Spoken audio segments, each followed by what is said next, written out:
ಮೇಲೆತ್ತೆಮ್ಮನು ಹೊರಗಿಣುಕಿಸುವುದು ದರ್ಶನವು.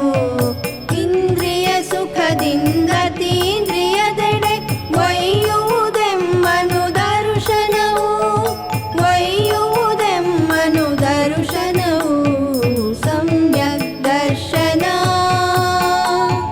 ಸಮ್ಯಕ್ ದರ್ಶನ ಸಮ್ಯಕ್ ದರ್ಶನ ಸಮ್ಯಕ್ ದರ್ಶನ.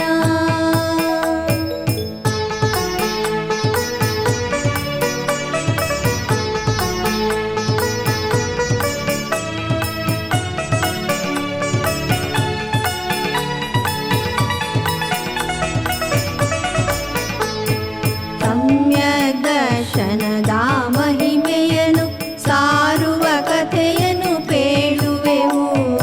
ಸಮ್ಯಕ್ ದರ್ಶನದ ಮಹಿಮೆಯನ್ನು ಸಾರುವ ಕಥೆಯನ್ನು ಪೇಳುವೆವು. ಕೇಳುವ ನಿಮಗೂ ಹೇಳುವ ನಮಗೂ ಸ್ಥಿರವಾಗಿರಲಿ ದರ್ಶನವು. ಸ್ಥಿರವಾಗಿರಲಿ ದರ್ಶನವು. ಸಮ್ಯಕ್ ದರ್ಶನ ಸಮ್ಯಕ್ ದರ್ಶನ ಸಮ್ಯಕ್ ದರ್ಶನ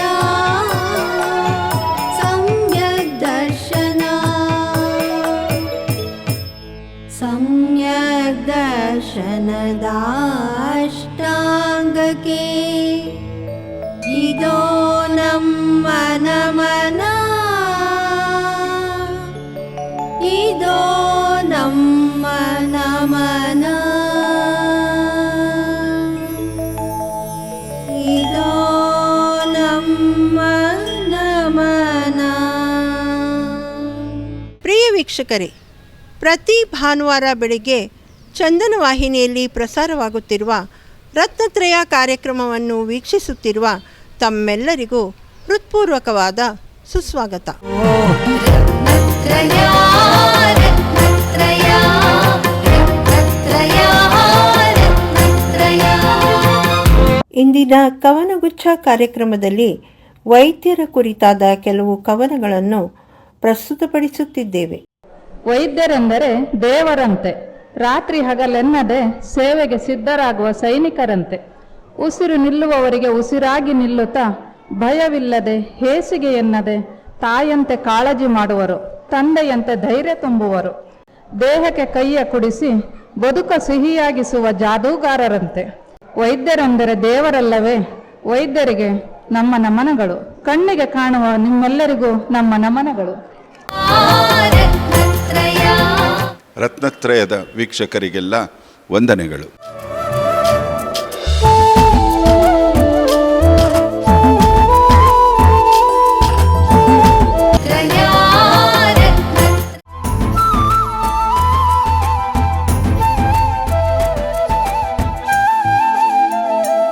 ಇದೇ ಏಪ್ರಿಲ್ 12ರಂದು ಬೆಂಗಳೂರಿನ ರತ್ನತ್ರಯ ಜೈನ್ ಮಿಲನ್ ವತಿಯಿಂದ CMRIT ಶಿಕ್ಷಣ ಸಂಸ್ಥೆಯಲ್ಲಿ ಆಯೋಜಿಸಲಾಗಿದ್ದ ಭಗವಾನ್ ಮಹಾವೀರರ ಜನ್ಮ ಕಲ್ಯಾಣೋತ್ಸವವನ್ನು ಇಂದು ವೀಕ್ಷಿಸೋಣ.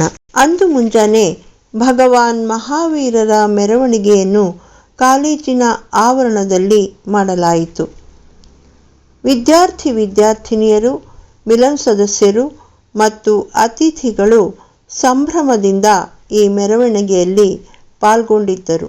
ಭಗವಾನ್ ಮಹಾವೀರರ ಲಘು ಪಂಚಕಲ್ಯಾಣ ಪೂಜೆಯನ್ನು ಕೂಡ ಸಂಕ್ಷಿಪ್ತವಾಗಿ ಸುಂದರವಾಗಿ ಆಯೋಜಿಸಲಾಗಿತ್ತು. ನಂತರ ಸಭಾ ಕಾರ್ಯಕ್ರಮ ಜರುಗಿತು.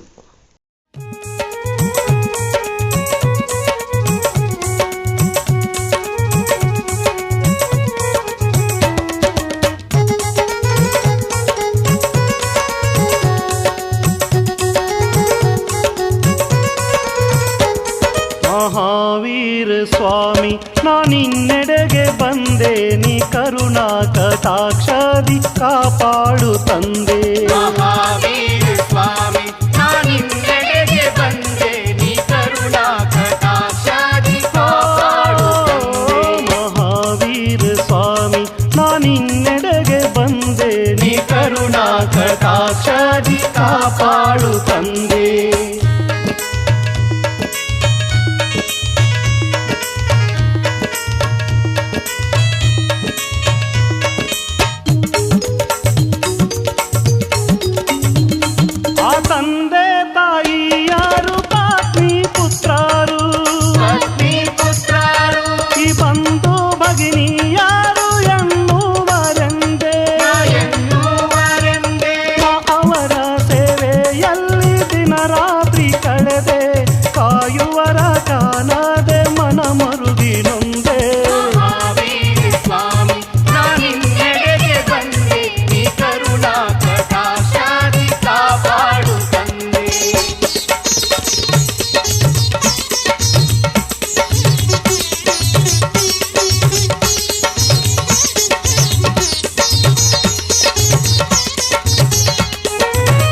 After Toruna Mahutta, we came here with the Pallaki procession. After this, we are going to have Abhisheka, cradle ceremony and naming ceremony of Putta Bhagavan Mahavira. Next, we are going to have Pattabhisheka and then Sannyasa Dikshi. Soon after that, we'll be starting with the formal ceremony followed by cultural activities. ಜೈನ ಧರ್ಮದ ವಿಶೇಷ ಮಹತ್ವ ಅಹಿಂಸಾ ಪರಮೋ ಧರ್ಮ. ಜೈನ ಧರ್ಮದ ಮಹಾವೀರನ ಬೋಧನೆ ಬದುಕಲು ಬಿಡು ಅನ್ನೋ ಒಂದು ಮಾತು.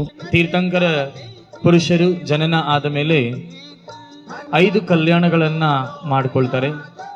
ಗರ್ಭ, ಜನ್ಮ, ತಪ ಮತ್ತೆ ಕೇವಲ ಜ್ಞಾನ ಮತ್ತೆ ಮೋಕ್ಷ ಕಲ್ಯಾಣ ಅನ್ನೋ 5 ಕಲ್ಯಾಣಗಳನ್ನ ಮಾಡಿಕೊಂಡು ಭಗವಂತರು ಆಗ್ತಾರೆ. ಅದರಲ್ಲಿ ಈ ದಿವಸ ನಾವು ಮಹಾವೀರ ತೀರ್ಥಂಕರರ ಜನ್ಮ ಜಯಂತ್ಯೋತ್ಸವವನ್ನ ಆಚರಣೆ ಮಾಡ್ತಾ ಇದ್ದೀವಿ. ಜೈನ ಧರ್ಮದಲ್ಲಿ ಮೊದಲನೇ ಕಲ್ಯಾಣ ಗರ್ಭ ಕಲ್ಯಾಣ ಆಗಿರ್ತದೆ. ತೀರ್ಥಂಕರರ ತಾಯಿಯ ಗರ್ಭದಲ್ಲಿದ್ದಾಗಲೇ ಆ ಒಂದು ಮಗುಗೆ ಸ್ವರ್ಗವಾಸಿ ದೇವತೆಗಳು ಬಂದು ಸೇವೆಯನ್ನ ಮಾಡಿದಂಥದ್ದು. ಅದಾದ ನಂತರ ಜನನ ಆಯಿತು.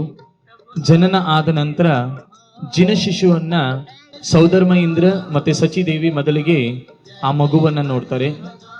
ಸ್ವರ್ಗದಿಂದ ದೇವತೆಗಳು ಬಂದು ಐರಾವತ ಆನೆ ಮೇಲೆ ಮೆರವಣಿಗೆ ಮಾಡಿಕೊಂಡು, ಇದರ ಒಂದು ವಿಶೇಷ ಮಹತ್ವ ಏನಿದೆ ಅಂದ್ರೆ ಪಾಂಡುಕ ಶಿಲೆ ಅಂತೇಳಿ ಹೇಳ್ತಾರೆ. ಏನ್ ಹೇಳ್ತಾರೆ? ಪಾಂಡುಕ ಶಿಲೆ ಅಂತೇಳಿ ಹೇಳ್ತಾರೆ. ಆ ಪಾಂಡುಕ ಶಿಲೆ ಮೇಲೆ ಜಿನ ಬಾಲಕನನ್ನ ಇಟ್ಟು ಅಭಿಷೇಕವನ್ನ ಮಾಡುವಂತ ವಿಧಿಯೇ ಜನ್ಮಾಭಿಷೇಕ ಅಂತೇಳಿ. ಈಗ ಅಭಿಷೇಕ ವಿಧಿ ಪೂಜೆ ಪ್ರಾರಂಭವಾಗಲಿದೆ. ಮಂಗಲಂ ಭಗವಾನ್ ವೀರೋ ಮಂಗಲಂ ಗೌತಮೋ ಗಣಿ ಮಂಗಲಂ ಕುಂದಾದ್ಯೋರ್ ಜೈನ ಧರ್ಮೋಸ್ತು ಮಂಗಲಂ ಸರ್ವಮಂಗಲ ಮಾಂಗಲ್ಯಂ ಸರ್ವ ಕಲ್ಯಾಣಕಾರಕಂ ಪ್ರಧಾನಂ ಸರ್ವಧರ್ಮಾನಾಂ ಜೈನಂ ಜಯತು ಶಾಸನಂ. ತ್ವೇ ಅಮೃತವಶಿನಿ ಅಮೃತಂ ಶ್ರಾವಿಣಿ ಶ್ರಾವಿಣಿ ಸಂ ಸಂ ಕ್ಲಿಂ ಕ್ಲಿಂ ದುಂ ದುಂ ಧ್ರಾಂ ಧ್ರಾಂ ದ್ರೀಂ ದ್ರೀಂ ಧ್ರಾವೈ ಧ್ರಾವೈ. ನಮೋ ಅರಿಹಂತಾಣಂ ನಮೋ ಸಿದ್ಧಾಣಂ ನಮೋ ಆಯಿರ್ಯಾಣಂ ನಮೋ ಉವಜ್ಜಾಯಾಣಂ ನಮೋ ಲೋಹೇ ಸೌವಸಾಹೂನಂ. ಉತಕೆ ಚಂದನ ತಂಡುಲ ಪುಷ್ಪಕೆ ಚರಿಸು ದೀಪ ಸುಧೂಪ ಫಲಾರ್ಘ್ಯಕೆ धवल मंगल गानेर वाकुले जिन ग्रहे जिन नाथ महम्यजे. ओम ह्रीं अनंत शक्ति अर्हत परमेशी स्वरूपिताय देवादिदेवाय भगवान श्रीमन महावीर तीर्थंकर परमजन देवाय अभिषेक पूज स्थापनार्थाय अर्घ्यम निर्वपामि स्वाहा. शांतिधारा दिव्य परिपुष्पांजलिः. जय महावीरा तीर्थंकरा सन्मतिनाथ अतिवीरा करुणाकरणे क्षेमंकरा करुणेय तोरो महावीरा. हरि जय महावीरा तीर्थंकरा सन्मतिनाथ अतिवीरा करुणाकरणे क्षेमंकरा करुणेय तोरो महावीरा. ಹಾಡೋಣ ನಾವೆಲ್ಲ ಕುಣಿಯೋಣ, ಆರತಿ ನಾವೆಲ್ಲ ಬೆಳಗೋಣ. ಹಾಡೋಣ ನಾವೆಲ್ಲ ಕುಣಿಯೋಣ, ಆರತಿ ನಾವೆಲ್ಲ ಬೆಳಗೋಣ.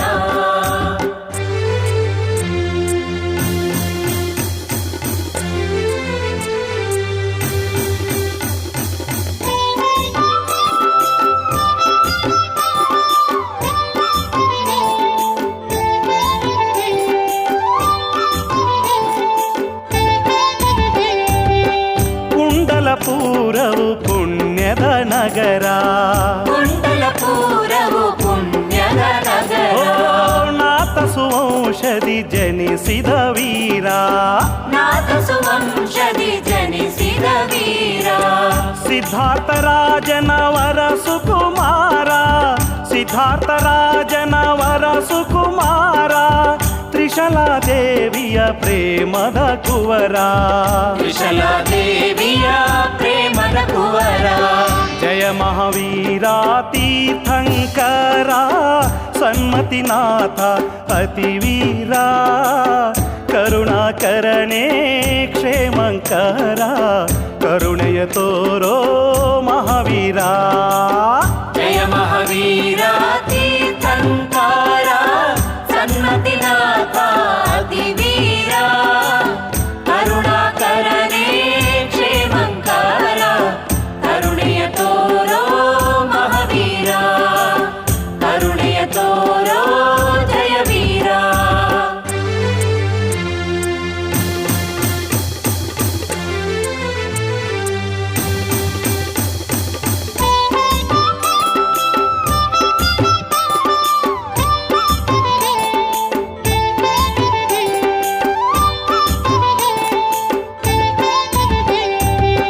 ಸಂಸಾರ ಮೋಹ ತೊರೆದಂಥ ವೀರ ಸಂಸಾರ ಮೋಹ ತೊರೆದಂಥ ವೀರ ಬ್ರಹ್ಮಚರ್ಯ ವ್ರತಿ ನಮಿಧೀರ.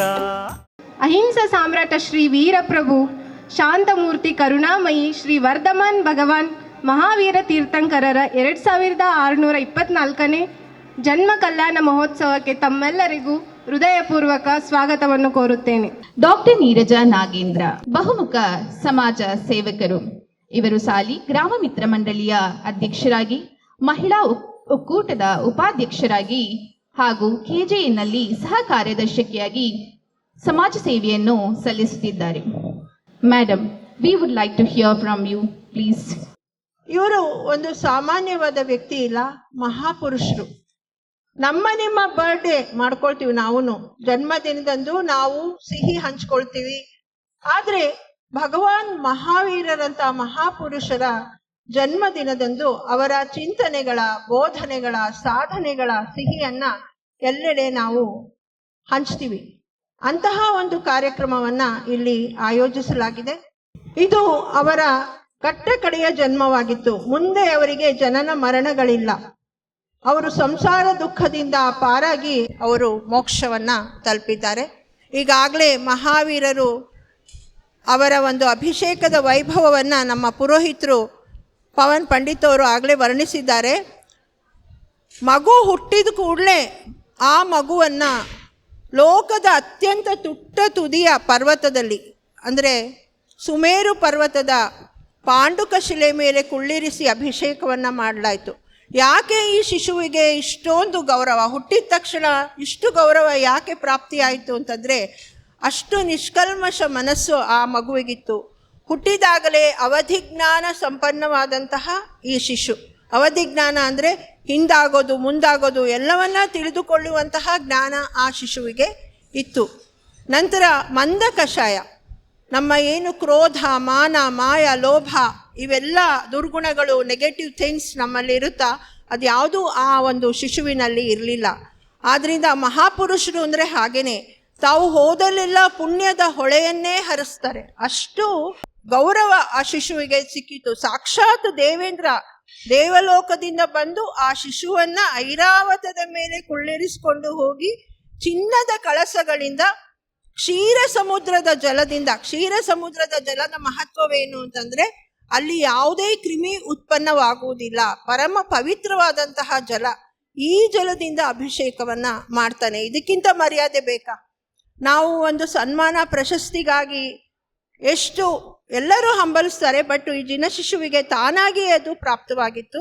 ಮತ್ತು ಅದು ಹುಟ್ಟೋದಕ್ಕೆ ಮುಂಚೆನೆ ಆ ಕುಂಡಲಪುರದಲ್ಲಿ ಎಷ್ಟು ವೈಭವ ಇತ್ತು ಅಂತಂದ್ರೆ, ಮಗು ಬರೋ 6 ತಿಂಗಳು ಮುಂಚೆನೆ ಸಿದ್ಧಾರ್ಥರಾಜನ ಅರಮನೆಯ ಅಂಗಳದಲ್ಲಿ ಪ್ರತಿದಿನ 3 ಬಾರಿ 3.5 ಕೋಟಿ ರತ್ನಗಳ ಸುರಿಮಳೆ ಆಗ್ತಾ ಇತ್ತು. ಅಂದರೆ ಎಷ್ಟು ಸುಭಿಕ್ಷುತೆ ಆ ಒಂದು ಶಿಶು ಜನನವಾಗುವ ರಾಜ್ಯದಲ್ಲಿ ತುಂಬಿತ್ತು ಅಂತ ತಾವು ಊಹಿಸ್ಕೊಳ್ಬಹುದು.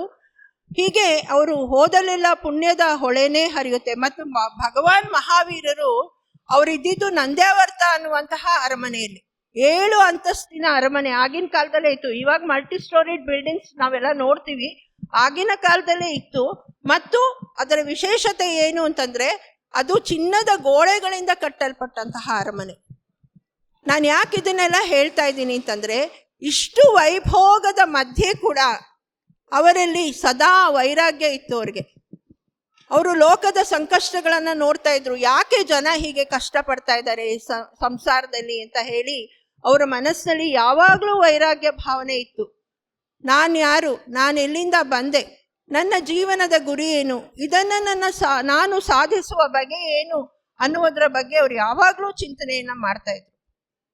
ನಮಗೆ ಒಂದು ಸ್ವಲ್ಪ ರಿಚ್ನೆಸ್ ಇದ್ರೆ ನಾವು ಯಾವಾಗಲೂ ವರ್ಲ್ಡ್ಲಿ ಈ ಪ್ಲೆಜರ್ಸಲ್ಲಿ ನಾವು ಇನ್ವಾಲ್ವ್ ಆಗಿಬಿಡ್ತೀವಿ. ತಮಗೆಲ್ಲ ಗೊತ್ತಿರ್ಬೋದು, ಇದೇ ಬ್ರ್ಯಾಂಡ್ ಶರ್ಟ್ ಬೇಕು, ಇದೇ ಬ್ರ್ಯಾಂಡ್ ವೆಹಿಕಲ್ಸ್ ಬೇಕು, ಈ ಥರ ನಮಗಿರುತ್ತೆ. ಆದರೆ ಅವರು ಒಂದು ವೈರಾಗ್ಯ ಭಾವನೆ ಅವ್ರಿಗಿರ್ತಿತ್ತು. ಅವ್ರಿಗೆ ಎಲ್ಲಿಂದ ಅವ್ರಿಗೆ ಊಟ ಮತ್ತು ಬಟ್ಟೆ ಎಲ್ಲವೂ ಸ್ವರ್ಗಲೋಕದಿಂದನೇ ಬರ್ತಾ ಇತ್ತು. ಆದರೂ ಕೂಡ ಅವರೆಲ್ಲದರಲ್ಲಿ ನಿರಾಸಕ್ತರಾಗಿದ್ದರು. ಭಗವಾನ್ ಮಹಾವೀರರು 30ನೇ ವಯಸ್ಸಲ್ಲಿ ನೋಡಿ, ಅಟ್ 30 years ಅವರು ದೀಕ್ಷೆ ತಗೊಂಡ್ರು.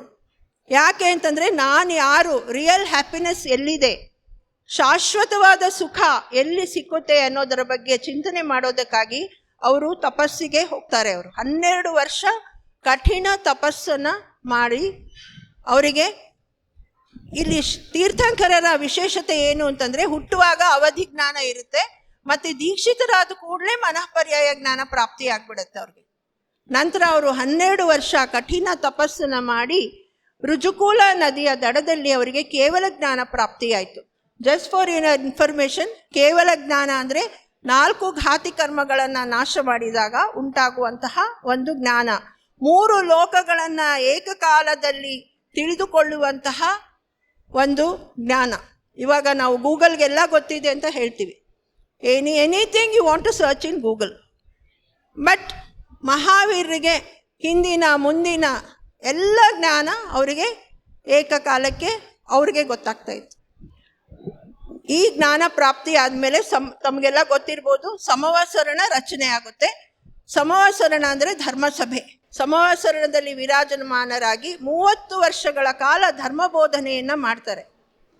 ಆಚಾರ್ಯ ಸಮಂತಭದ್ರರು ಕೂಡ ಹೇಳಿದ್ದಾರೆ, ದೇಶಯಾಮಿ ಸಮೀಚೀನಂ ಧರ್ಮಂ ಕರ್ಮ ನಿಬರ್ಹಣಂ ಸಂಸಾರ ದುಃಖತಃ ಸತ್ವಾನ್ ಯೋಧರತ್ಯುತ್ತಮೇ ಸುಖೇ.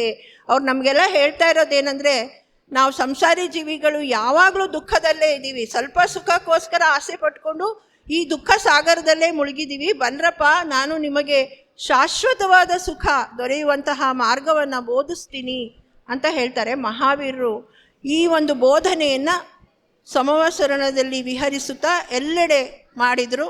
ಅವರ ಪ್ರಮುಖ ಗಣಧರರು ಇಂದ್ರಭೂತಿ ಗಣಧರರು, ಅವರಿಗೆ 11 ಜನ ಗಣಧರರಿದ್ದರು. ನಂತರ ಅವರ ಆಯುಷ್ಯ ಮುಗಿಯೋದಕ್ಕೆ ಕೆಲವೇ ದಿನಗಳಿರುವಾಗ ಅವರು ಎಲ್ಲಿ ಬರ್ತಾರೆ, ಪಾವಾಪುರಿಗೆ ಬಂದು ಅಲ್ಲಿ ಧ್ಯಾನಸ್ಥರಾಗ್ತಾರೆ, ಶುಕ್ಲ ಧ್ಯಾನ ನಿರತರಾಗ್ತಾರೆ. ಶುಕ್ಲ ಧ್ಯಾನ ನಿರತರಾಗಿ ಉಳಿದ 4 ಅಘಾತಿ ಕರ್ಮಗಳು ಆಯು ನಾಮ ಗೋತ್ರ ವೇದನೀಯ ಇವುಗಳನ್ನು ನಾಶ ಮಾಡಿ ಅವರು ಮುಕ್ತಿಯನ್ನು ಹೊಂದುತ್ತಾರೆ. ಮುಕ್ತಿ ಅಂದರೆ ಈಶತ್ ಪ್ರಾಗ್ಭಾರಕ್ಕೆ ಅವರ ಆತ್ಮ ಕ್ಷಣ ಮಾತ್ರದಲ್ಲಿ ತಲುಪ್ತದೆ. ಅವತ್ತು ದೀಪಾವಳಿ ಅಮಾವಾಸ್ಯೆ ಆಗಿತ್ತು. ನಾವು ದೀಪಾವಳಿ ಅಮಾವಾಸ್ಯೆ ನಾವು ಮಹಾವೀರರ ನಿರ್ವಾಣ ಕಲ್ಯಾಣೋತ್ಸವವನ್ನು ಆಚರಿಸ್ತೀವಿ. ನಮಗೆಲ್ಲ ದೀಪಾವಳಿ ಅಮಾವಾಸ್ಯೆ ಅವತ್ತು ಕೂಡ ಪವಿತ್ರವಾದಂತಹ ದಿನ. ಮುಂದೆ ಅವರಿಗೆ ಜನನ ಮರಣಗಳಿಲ್ಲ, ಶಾಶ್ವತವಾದ ಸುಖದಲ್ಲಿ ಅವರಿದ್ದಾರೆ.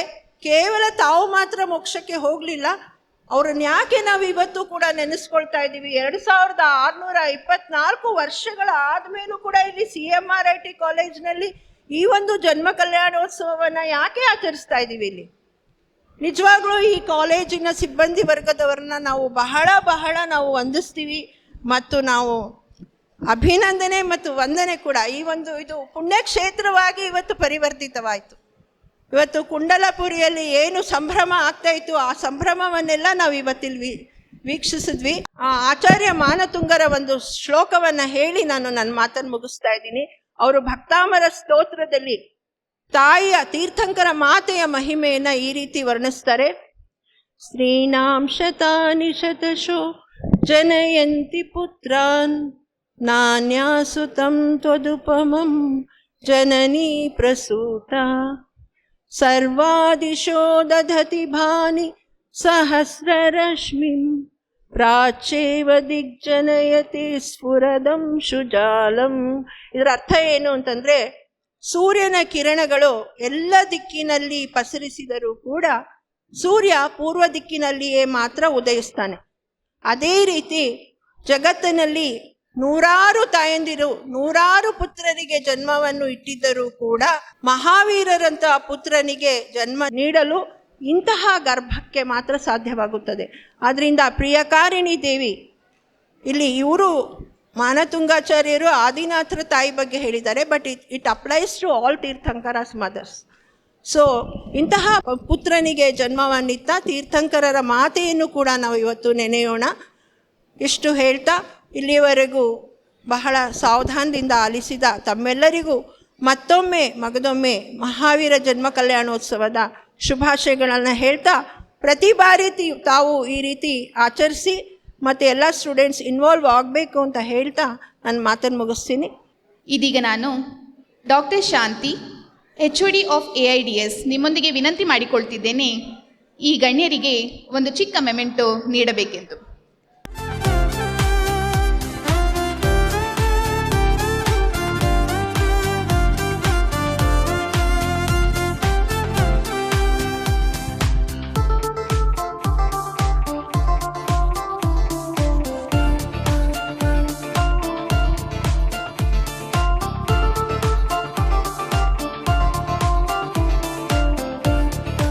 ಜೈನ ಸಮುದಾಯದಲ್ಲಿ ಎಲ್ಲ ಕಡೆ ಮಹಾವೀರ ಜಯಂತಿ ಆಚರಿಸ್ತೀವಿ, ಇಲ್ಲ ಅಂತ ಹೇಳಲ್ಲ.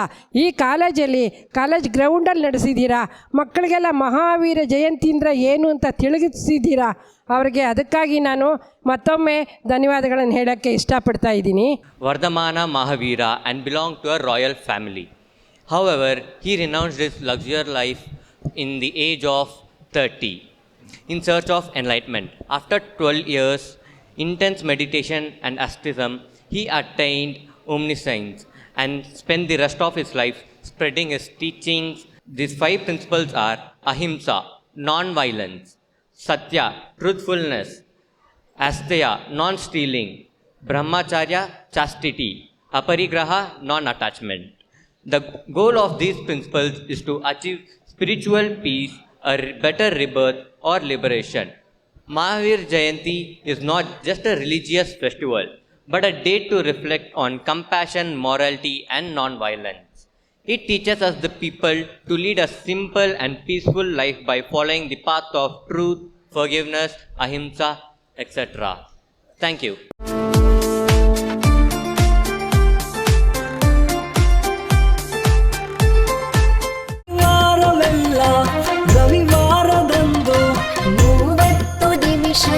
ರಂಜನೆಯ ಕಂಡು ಧನ್ಯೋಸ್ಮಿ ಧನ್ಯೋಸ್ಮಿ ಧನ್ಯೋಸ್ಮಿ ಎಂದು ರತ್ನತ್ರಯ ರತ್ನತ್ರಯ ನೀರಜ ನಾಗೇಂದ್ರ ಕಂಡಂತ ಕನಸು, ಆ ಕನಸ ಕೈಗೂಡೆ ಮಾಡಿಹರು ಮನಸ್ಸು.